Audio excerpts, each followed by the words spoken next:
Je dépose mes rêves à tes pieds. Je dépose mes plans, mes ambitions, mes désirs. J'ai trop voulu faire à ma manière, mais aujourd'hui je veux seulement ce que toi tu veux pour moi. Même si je ne comprends pas, même si le chemin me semble dur, je choisis ton plan, pas le mien. Non pas ma volonté, mais la tienne. Abandon c'est l'onté. Romains chapitre 5, le verset 4, je lis au nom du Seigneur Jésus-Christ. Bien plus, nous glorifions même des afflictions, sachant que l'affliction produit la persévérance. La persévérance, la victoire dans l'épreuve, et cette victoire, l'espérance. Je veux bénir ton nom pour ta parole, Seigneur, qu'il me soit permis de la transmettre dans toute sa véracité. Permets-moi de décroître afin que tu croises que gloire et honneur te reviennent au nom de Jésus-Christ. Que le ciel te bénisse cet après-midi. Ce soir, j'aimerais te parler de quelque chose qui n'est pas négligé dans la marche avec Dieu, mais mon ami, de quelque chose dont nous avons besoin, mes amis. Amen. Amen. Quelqu'un dit avec moi, voir au-delà des épreuves. Voir au-delà des épreuves.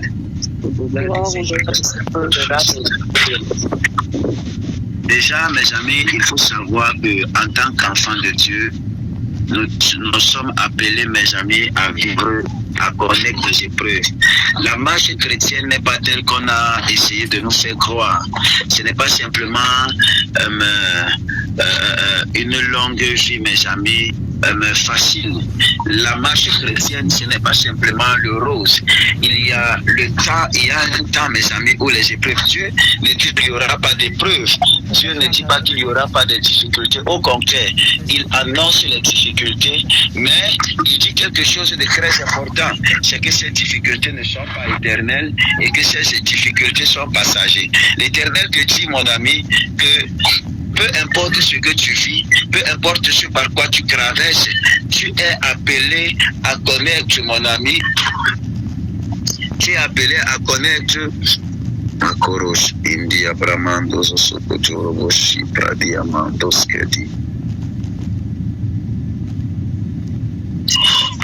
Tu es appelé à connaître les difficultés.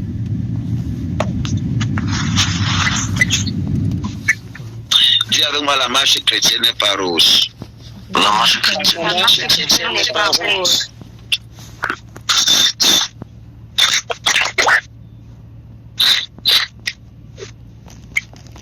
Alors le texte que nous venons de lire, mes amis, est beaucoup indicateur. Il est même révélateur, mes amis.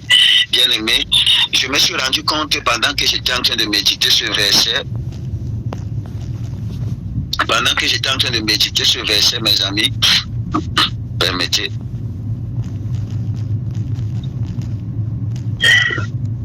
Pendant que j'étais en train de méditer ce verset, que ce verset nous introduit dans une loi très profonde de l'Éternel, une loi très profonde de Dieu. Et cette loi, c'est quoi, mes amis? C'est que Dieu ne permet jamais une épreuve sans une intention.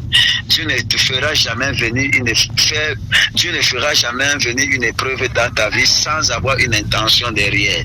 Lorsque l'Éternel fait venir une épreuve dans la vie d'un enfant de Dieu, il a une intention derrière cette épreuve-là. Dans sa sagesse, il a la capacité de transformer ce que l'homme redoute en un instrument de formation.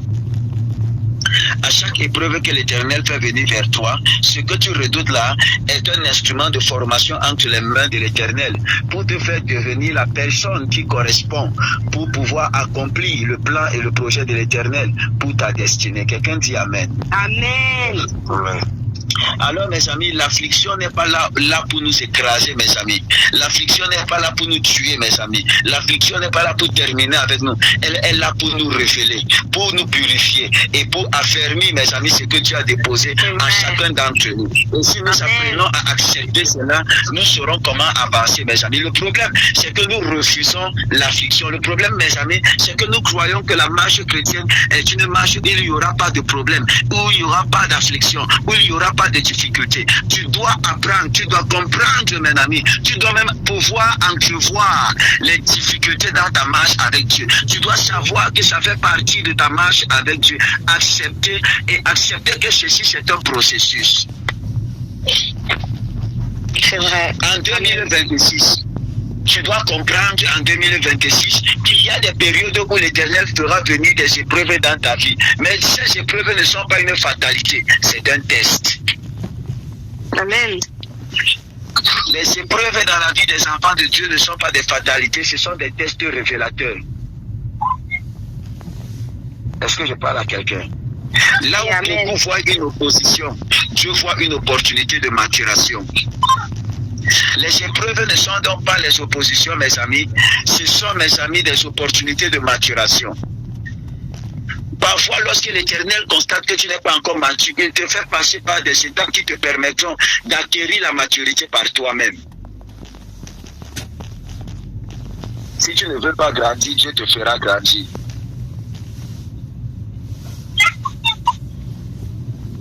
Amen. Oui, amen. Amen. J'ai appris, mes amis, à mes propres dépens, que l'affliction produit la persévérance.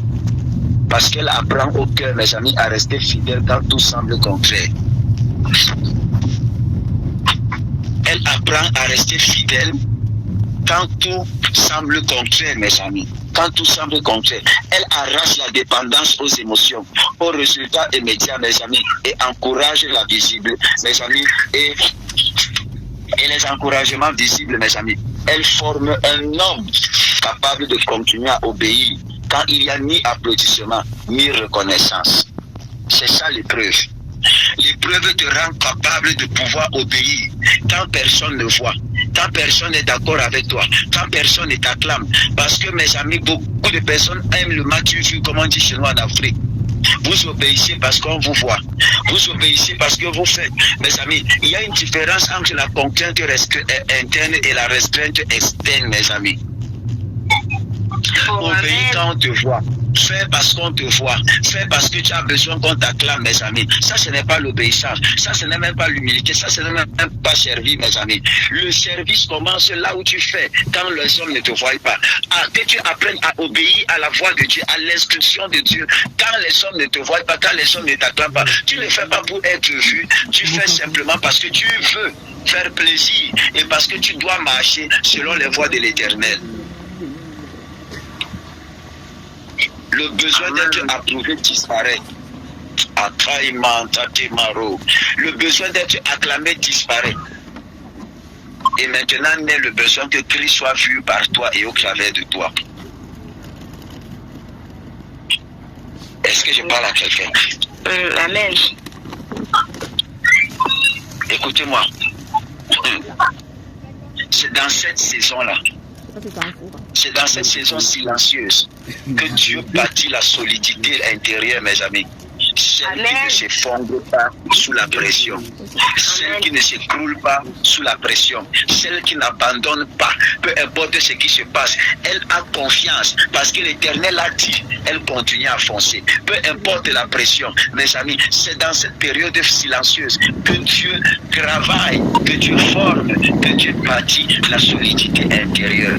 Si tu n'es pas passé par ces épreuves et par ces étapes, tu ne peux pas être solide intérieurement. Tu ne peux pas. You cannot. You cannot.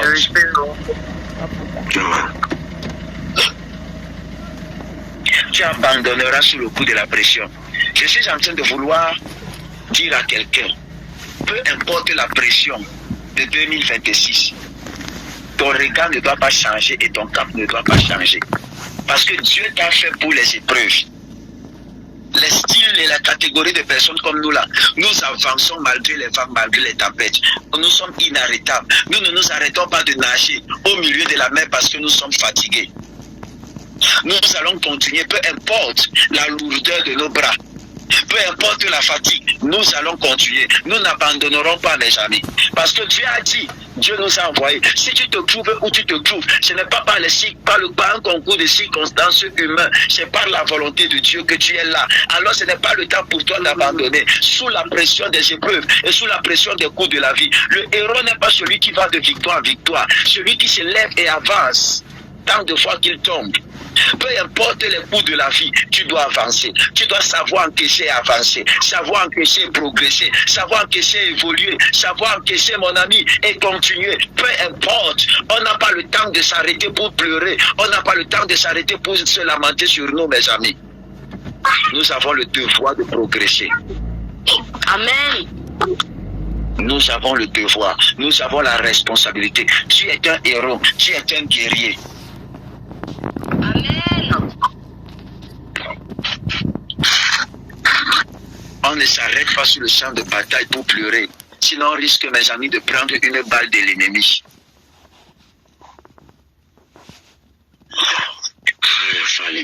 Écoutez-moi, la persévérance conduit à la victoire dans l'épreuve. La persévérance conduit à la victoire dans l'épreuve. Tu dois persévérer.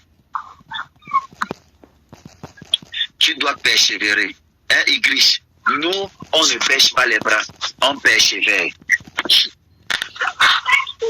Cette victoire, mes amis, n'est pas seulement le fait de sortir d'une situation difficile, mais c'est le fait, mes amis, d'en sortir transformé.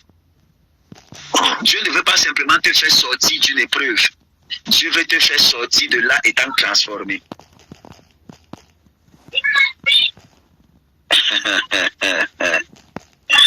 Alors l'épreuve ne te domine plus, mon ami.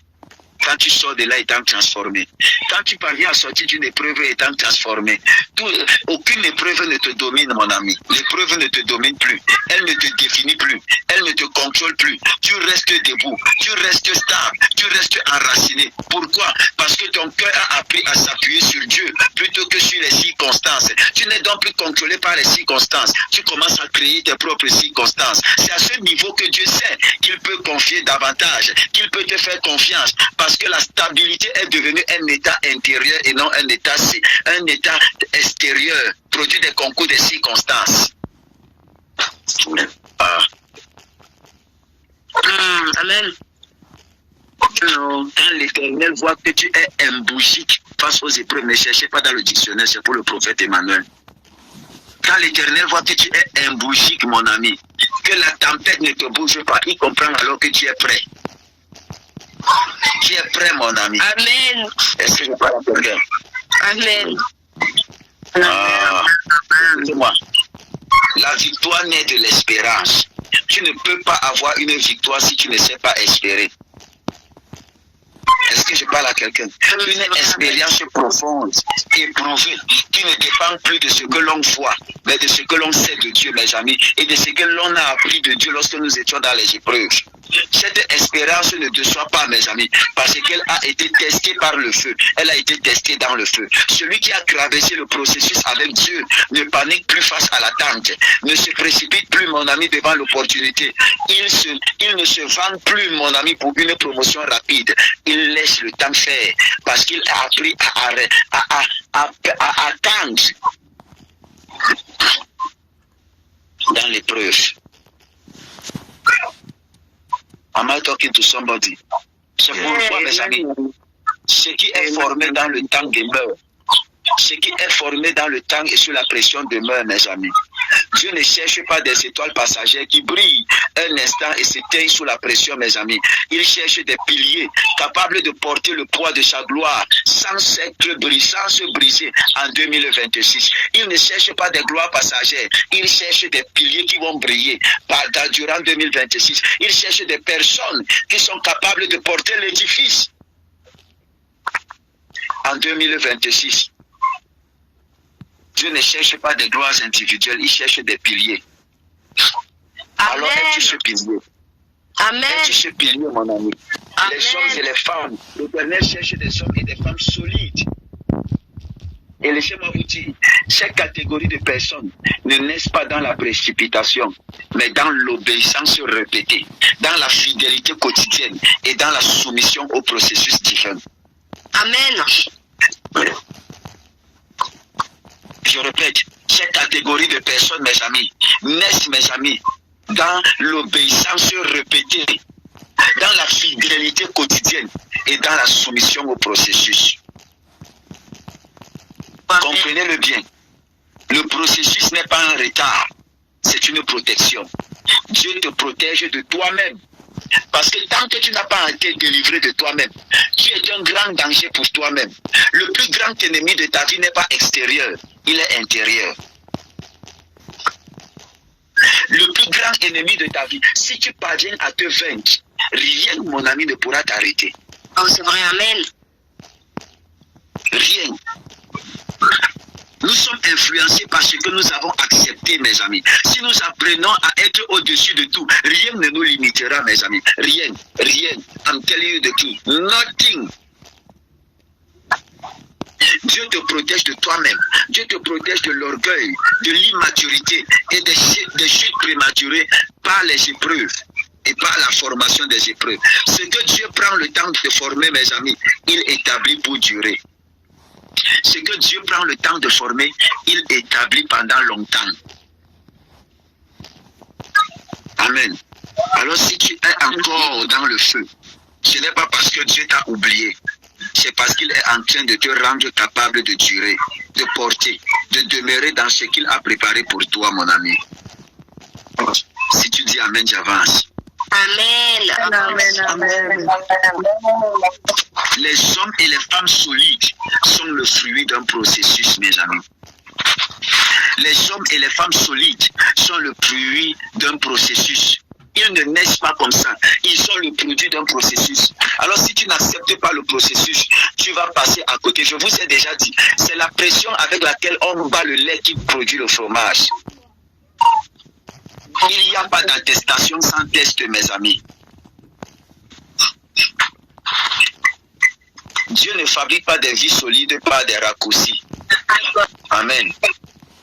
Dieu ne fabrique pas des vies solides par des raccourcis, mes amis. Mais pas des chemins parfois longs, souvent exigeants, mais toujours intentionnels.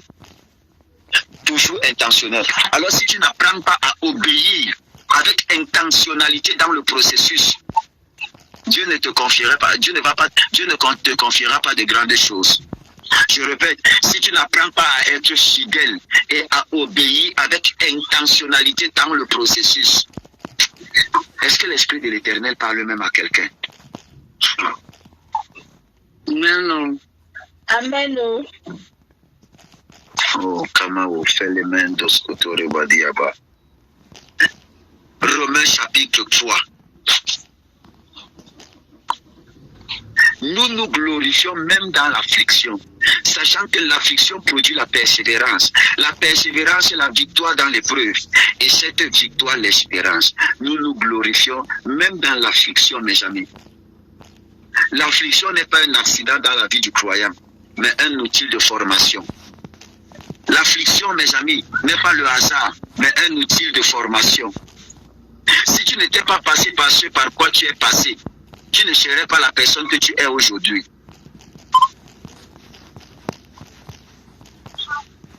Est-ce que je parle à quelqu'un? C'est vrai, amen. Alors l'affliction, mon ami, ne vient pas pour nous détruire, elle vient pour nous construire. Elle vient pour nous construire de l'intérieur. Là où l'homme voit une pression inutile, Dieu voit une forgerie spirituelle. Alors la persévérance produite, mes amis, par l'affliction n'est pas une simple capacité à tenir bon. C'est l'apprentissage de la fidélité quand rien ne change encore. C'est l'apprentissage de la fidélité quand rien ne bouge encore.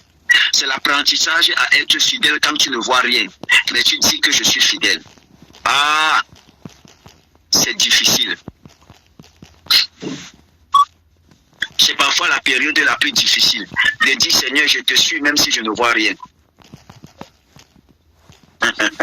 Amen. Dieu passionne alors, mes amis, en cette période, des cœurs capables de rester debout, sans applaudissements, mes amis, sans élévation, sans reconnaissance, mais des cœurs capables de continuer à obéir, sans attendre une récompense immédiate. Non, le Père ne me félicite pas, il ne m'encourage pas, je ne fais plus. Tu fais pour qui, mon ami? Vous pensez parfois faire le chantage à Dieu. Que vous fassiez ou pas, Dieu reste Dieu, mes amis. C'est à vous l'avantage. Parce que si vous ne faites pas, Dieu va susciter des personnes meilleures que vous. C'est vrai. Est-ce que je parle à quelqu'un? Amen. Alors apprenez à obéir sans attendre une récompense, mes amis. C'est dans cette constance silencieuse que la solidité et la fidélité se forment et se forgent. Qu'un caractère, mon ami, de serviteur se forge. Est-ce que je parle à quelqu'un? Amen. Amen. Celui qui abandonne le processus, mes amis, cherche souvent la délivrance sans transformation. Mais Dieu, mes amis, cherche la transformation avant l'élévation. Chercher la délivrance sans transformation. Écoutez-moi, les dangers d'être délivré sans être transformé. C'est qu'on peut être délivré d'un esprit et puis tu te retrouves en train de poser encore des actions. Pendant que tu poses des actions, l'esprit revient. Mais cette fois-ci, il ne revient pas seul. Parce que la Bible déclare que lorsque tu chasses un esprit, il s'en va chercher 7 autres esprits plus forts que lui. Et ta condition devient plus pire que la première. C'est pourquoi parfois, lorsque vous voyez des personnes qui ont rétrogradé, leur attitude est 7 fois plus pire qu'avant qu'ils ne croient. Parce qu'ils sont 7 fois plus protégés, plus possédés, mes amis. Donc si on chasse un esprit, il s'en va chercher 7 autres, plus lui, ça fait 8.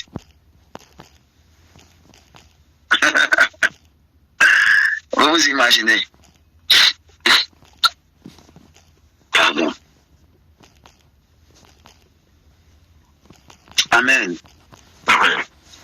Amen. Quelqu'un dit avec moi la parole de victoire. La parole de victoire. Non pas une victoire extérieure, mes amis, et visible, mais une victoire intérieure. La chair, la victoire intérieure, c'est quand la chair est soumise, mes amis. Oh, c'est quand l'orgueil est brisé, mon ami. C'est quand la volonté est alignée, mon ami. Cette victoire-là ne fait pas de bruit, mais elle soutient toute victoire publique à venir. Une victoire qui ne fait pas de bruit, mais elle a la capacité de soutenir 4 niveaux. Que l'Éternel nous aide. Dans le nom puissant de Jésus-Christ. Oh, amen. Beaucoup de personnes, mes amis, veulent la plateforme sans avoir gagné la guerre secrète. Beaucoup de personnes veulent être exposées sans avoir gagné les batailles silencieuses, mes amis. Or, Dieu ne confie jamais une exposition durable à quelqu'un qui n'a pas été établi dans le secret. Dieu ne confie pas une exposition durable si tu n'as pas été établi dans le secret. C'est dans le secret que l'Éternel sait s'il doit te faire confiance ou pas. La victoire produit l'espérance. L'espérance, mes amis. Une espérance solide, éprouvée, enracinée, qui ne dépend plus des circonstances. L'homme ou la femme passé par le processus, mes amis, ne s'effondre plus. Au premier, mes amis, au premier vent contraire. Mes amis, ils foncent. Ils persévèrent. Parce qu'ils savent, mes amis, que ce que Dieu a commencé, il l'achèvera.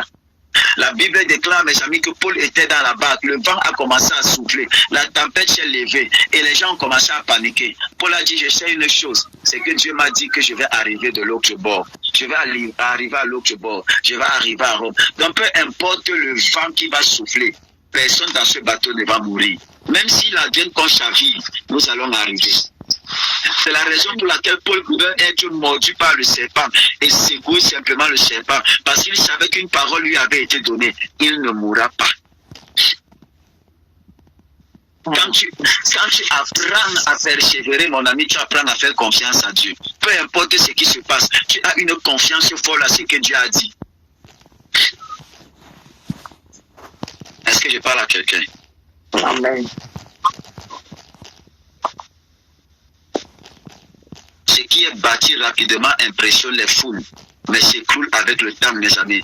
Tandis que ce qui est, mes amis, formé lentement demeure, traverse les saisons et résiste même aux tempêtes. Tu as pris le temps de te former et c'est le moment pour toi d'être révélé. La tempête ne t'emportera plus, mon ami. Amen. Amen, amen.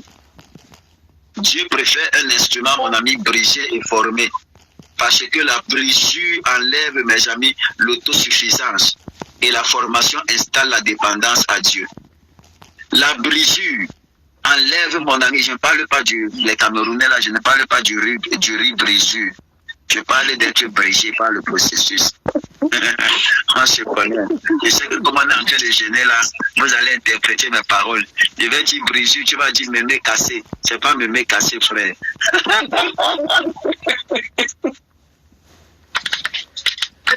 C'est le brisement, mon ami, c'est le brisement. Ok, Seigneur Dieu, un jour j'étais en train de jeûner avec un frère. Il disait qu'il veut jeûner comme moi, il veut jeûner avec moi. Alors je suis allé me fermer avec lui pour plusieurs jours sans manger, sans boire. Après plusieurs jours, après quelques jours, j'ai commencé à donner les sujets de prière. Le frère a commencé à halluciner. Le gars voyait la cuisine dans la chambre.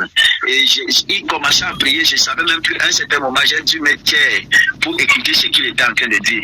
Il a commencé à parler macabo patate riz, macabo patate riz. Donc, c'est-à-dire, sa prière était devenue insensée, mes amis.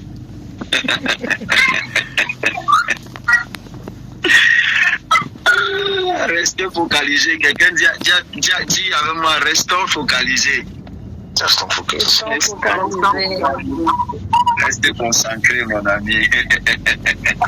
Écoutez-moi, Dieu préfère un instrument brisé et formé. Parce que ce qui a été brisé, mon ami, enlève l'autosuffisance. Et la formation, mon ami, installe la dépendance à Dieu. Je vous assure. La formation installe la dépendance à Dieu. Le talent brut attire les regards, mais le caractère formé porte la gloire de Dieu, mes amis. Si tu n'as pas un caractère formé, tu ne peux pas porter la gloire de Dieu. Les hommes et les femmes solides ne sont pas des spectateurs, mes amis, ne sont pas spectaculaires au départ. Peut-être qu'ils ne peuvent avoir rien pour pouvoir attirer les regards, mes amis. Mais ils deviennent indispensables dans le plan de Dieu. Pourquoi? Parce qu'ils ont appris à aimer le processus autant que la promesse. Alors je vais te dire, en 2026, c'est comme ça que Dieu bâtira les vies. C'est comme ça que Dieu bâtira des vies qui durent, des ministères qui demeurent et des destinées qui glorifient son nom. Tu es dans le processus et l'Éternel te bâtira. Alors je te donne un seul sujet de prière. Seigneur, donne-moi d'accepter le processus et d'accepter la transformation. Accorde-moi la grâce de la persévérance. Je refuse d'abandonner. Amen. Amen. Tu vas dire avec nous, tu vas prier, tu vas dire à Dieu, Seigneur, je ne veux pas être de ceux qui abandonnent la bataille à cause des difficultés. Donne-moi d'avancer malgré les tempêtes. Donne-moi d'avancer malgré la tempête. Amen. Deuxième sujet de prière. Seigneur, j'accepte le processus de transformation. Bâtis l'homme intérieur en moi. Bâtis l'homme en 2026. Je veux être un homme d'un caractère honorable et respectable. Puisse le Seigneur te bénir. Vous êtes bénis. Dans le nom puissant de Jésus-Christ. Vous êtes favorisés. Dans le nom puissant de Jésus-Christ de Nazareth. La grâce et la main de l'Éternel est sur vous. La grâce de l'Éternel est sur vous. Au nom puissant de Jésus-Christ de Nazareth. Rendez-vous lorsqu'il sera minuit. Shalom à tous. Et s'il vous plaît, avant de rendre le jour pour les personnes qui ont jeûné, prenez d'abord quelque chose de chaud, de tiède, une tasse de lait, une tasse de thé avant de manger. Soyez bénis, shalom.